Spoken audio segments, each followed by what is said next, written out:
System और सरकार की लापरवाही और अपराधियों के अपराध के कारण ना जाने बिहार में कितनी माँओं का कोख सुना होते रहेगा।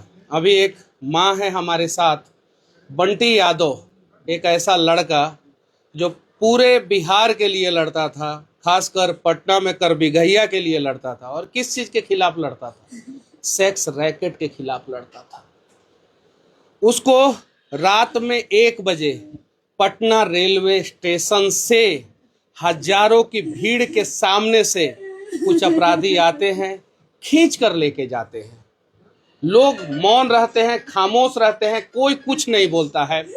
और कुछ दिन बाद उस बच्चे का डेड बॉडी हाईवे के किनारे मिलता है। परिवार के सदस्य हैं, किसी को पानी चढ़ रहा है, किसी को दांत लग रहा है और किसी को किसी भी प्रकार की समस्याएं हो रही हैं। माँ है, बहन है, भाई है, किससे सवाल पूछे हम लोग? हम बिहार के लोगों से ही सवाल पूछना चाहते हैं। क्या आप लोग अपने परिवार का इंतजार कर रहे हैं, अपनी बारी का इंतजार कर रहे हैं? और जातियों में बटा बिहार, भरत तिवारी का जात देखा, बंटी यादव का जात देख रहा है, इसके पहले छपरा की बच्ची का जात देख रहा था, जहानाबाद की बच्ची का जात देख रहा था, एक लड़का जिसको भाषा के नाम पे दिल्ली में मार दिया गया उसका भी जात देख रहा था। अरे ये लोग जात, इन लोगों को जात के तराजू में मत तौलिए। ये लोग क्रांतिकारी हैं। और मैं सरकार से कहना चाहता हूं कि इतिहास के पन्नों से क्रांतिकारियों का जितना भी बारे में लिखा गया है, क्रांतिकारियों के बारे में, उसको फाड़ के फेंक दीजिए। क्योंकि क्रांतिकारियों के बारे में पढ़ने के बाद बच्चे क्रांतिकारी बन जाते हैं और उन्हें इस दुनिया से रुखसत होना पड़ता है। क्या पूछूं मैं माँ से? बताइए। अगर आपके घर में एक माँ है तो कम से कम उस माँ के लिए, बंटी यादव के लिए आवाज़ उठाइएगा, क्योंकि आपकी भी बारी आ सकती है। और मैं सरकार से कहना चाहता हूँ, यहाँ के सिस्टम से कहना चाहता हूँ कि जितने भी अपराधी हैं उनको जल्द से जल्द पकड़िए, लेकिन इस परिवार के लिए क्या कीजिएगा वो बताइए। अब मैं क्या पूछूं माँ से? मेरे पास खुद सवाल नहीं है कि हाँ कैसे आपका बेटा मर गया, यही पूछूं? बताइए क्या करूं, मुझे खुद समझ में नहीं आ रहा है। बहन है यहाँ पे, ये वाइफ है, वहाँ पे सासू माँ है, सबके आंखों में आंसू है। अब क्या चाहती हैं माता जी आप? बताइए। बीबी है, देखिए स्थिति क्या हो रहा है उनका, देखिए लोग, देख लीजिए लोग, इतना बड़ा रैकेट है जो ना जाने कितने लोगों को बर्बाद कर रहा है।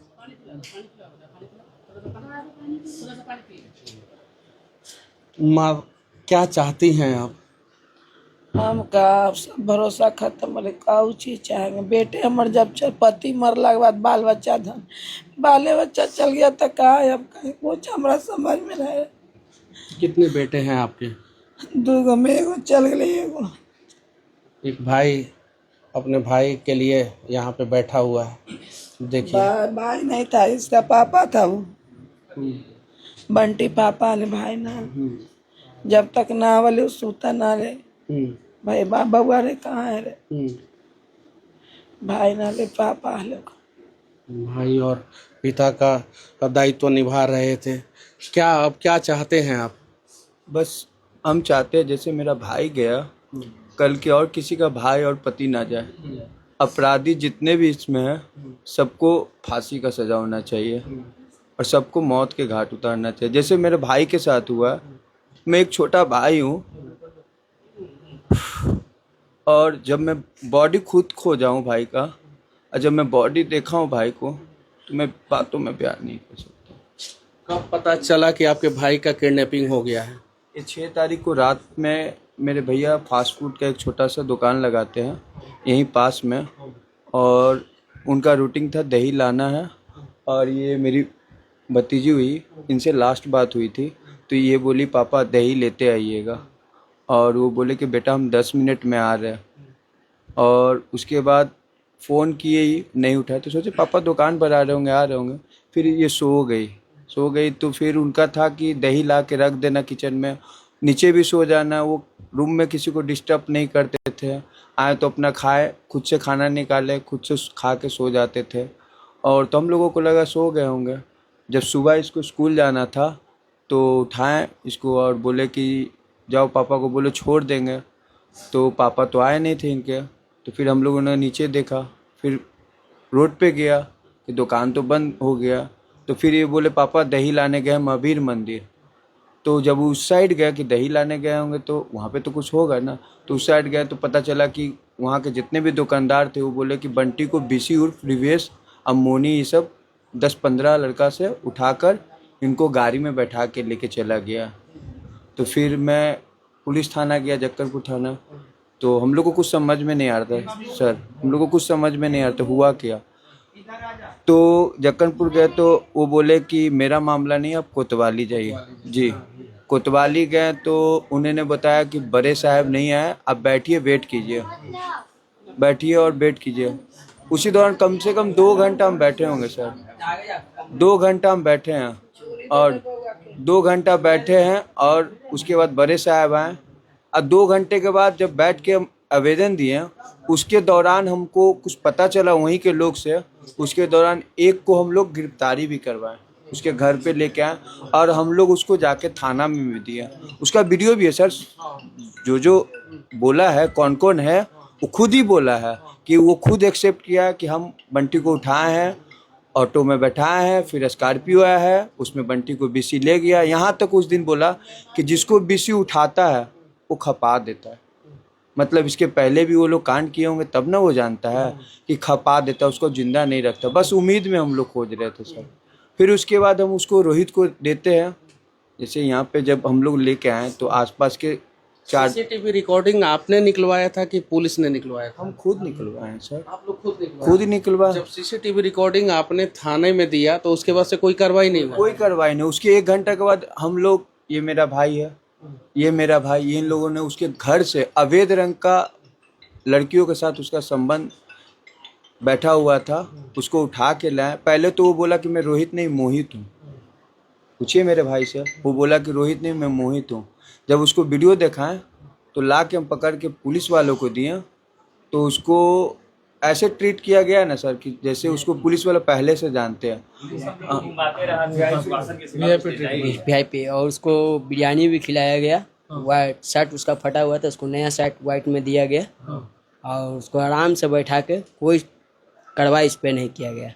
इसीलिए इसको रैकेट कहते हैं, सेक्स रैकेट। वो दलाल था और ये इतना बड़ा नेक्सस है और इसने अपने जकड़ में ना जाने कितने सफ़ेद पोश को जकड़ के रखा है, ना जाने कितने वर्दी धारकों को जकड़ के रखा है, ना जाने नेता से लेकर कितने सरकारी कर्मचारियों को जकड़ के रखा है कि कोई भी इसके खिलाफ बोलना नहीं चाहता है। और इसके खिलाफ इस बिहार का इकलौता शेर लड़का जो सेक्स रैकेट के खिलाफ बोलता था, उसका नाम बंटी यादव। और मैं आप लोगों से कहना चाहता हूँ, बंटी यादव का जात मत देखिएगा, बस उसके लिए आवाज़ ज़रूर उठाइएगा। और बिहार के हर एक कोने से इस बंटी के लिए आवाज़ उठना चाहिए। आपके घर में भी एक बंटी है जो सिस्टम और सरकार की लापरवाही के खिलाफ लड़ता है। और अगर इस बंटी को हम लोग इंसाफ नहीं दिला पाए ना, तो ना जाने कितने बंटी बेमौत मारे जाएंगे बिहार में। और उसके बाद से क्या हुआ सर? ये मामला पिछले 15 दिन का था सर, कोई से दुश्मनी नहीं था। वो सर एक किन्नर मोना है, ठीक है ना, और अवैध रंग का उसके पास काला काम है, ठीक है ना सर। तो पिछले 15 दिन पहले वो क्या किया था, किसी पैसेंजर को करबिगैया स्टेशन से ला के मेरे घर के नीचे से उसको छीन छोरी कर रहा था, मार रहा था। उसी दौरान मेरे भैया सुने हैं और नीचे गए, उन लोगों को भगाए हैं। और वो पैसेंजर किस राज्य का था, किस क्या था, वो बेचारा निकल के चला गया। हो सकता मेरे भैया उस दिन नहीं आते तो हो सकता उसका भी जान जा सकता था। नहीं हो सकता था कि वो पैसेंजर जाके थाना में केस करता तो आपके घर के ऊपर FIR हो जाता। जी बिल्कुल। जो आप लड़ रहे थे आप लोग फंस जाते।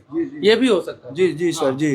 तो वो पैसेंजर निकल गया और उसे छीना छोरी कर रहा। जब मेरे भैया बोले तो किन्नर मोनी और 4-5 लड़कियां थी और बीसी के साथ 2-4-10 लड़के थे। वो बोला तुमको हम देख लेंगे, तुमको उठा लेंगे। भैया बोले तुम इधर नहीं कर सकते हो, इस एरिया में नहीं कर सकते हो, ये नहीं होगा। उसके बाद भैया गाली गलौज किए, वो भी गाली गलौज किया, बोला तुम इधर से भागो। उसी दौरान भैया तो उसको जानते भी नहीं थे सर, अब कौन है क्या, कोई भी गलत करेगा सर। मैं बंटी का भाई हूँ छोटा, मेरा भाई आवाज़ उठाए इस दुनिया में नहीं है।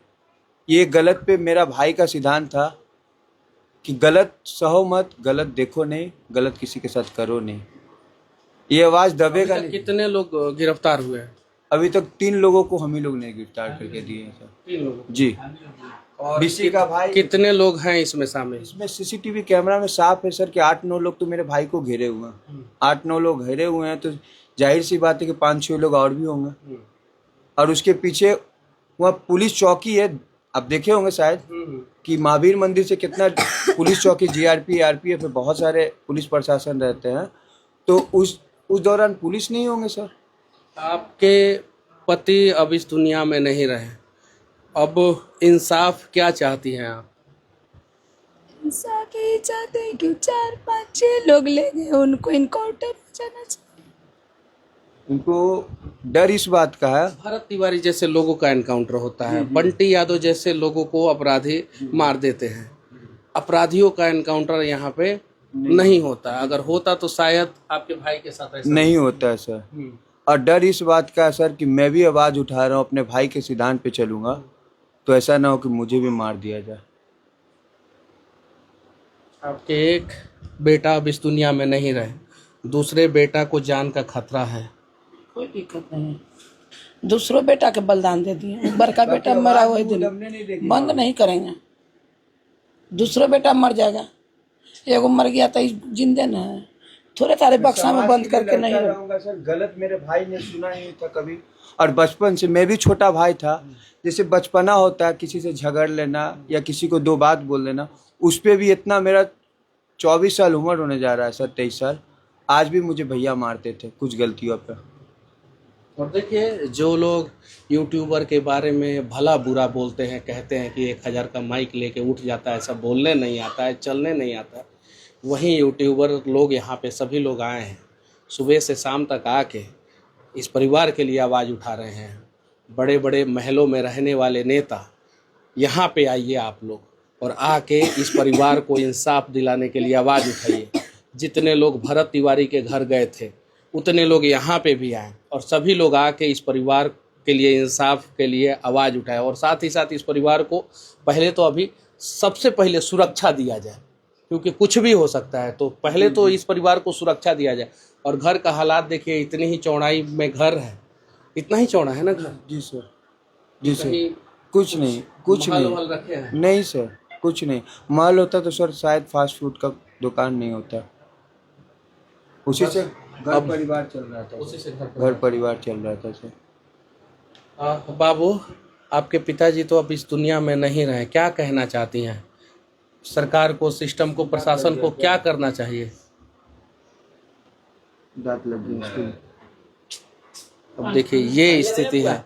बाकी मैं बड़े बड़े कैमरा और बड़े बड़े माइक वालों से भी विनती करना चाहता हूँ, हाथ जोड़ के, कि आइए लोग और इस परिवार के लिए आवाज़ उठाइए।